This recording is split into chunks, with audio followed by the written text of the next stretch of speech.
natin si Madam dito sa may Kainta na pala to guys. 311 yung fare niya. 270 yung atin doon. So guys, dito tayo sa Kainta. Time check 3:08. Bumili siya 2 cookies. Let's go. Naulan na guys oh.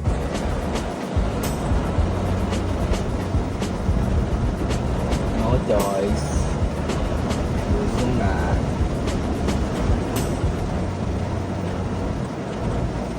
No choice na guys. No choice. Baha.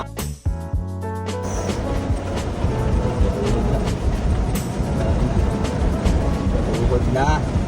Ang baha. Tuhod na. Guys, update lang, kumain pa tayo dito sa may Marikina. Wala, baha na guys oh. So tingnan natin, kailangan natin makarating ng BGC. Sobrang baha. So, update ko kayo guys. Ano guys oh. Dito pa din tayo sa Kainta, boundary ng Marikina. So kailangan natin makalusot ng C5. Kailangan natin makaalis dito kasi baka umapaw yung riverbanks. Yari tayo. Matatrap tayo dito. Tingnan nyo. Ganyan ang status ngayon dito guys oh. Yes sir. What the F?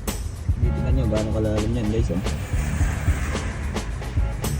So ang plano is kailangan makarating tayo dito. Makalusot tayo dito sa may Marcos Highway. Ayan, lusot tayo sa Marcos Highway. Tapos pasok tayo dito sa may F. Mariano. Hindi na tayo maglilibis, F. Mariano na tayo. Tapos labas tayo Ortigas Ave. So tara, doon na tayo mag-online. So time check tayo, 3:58.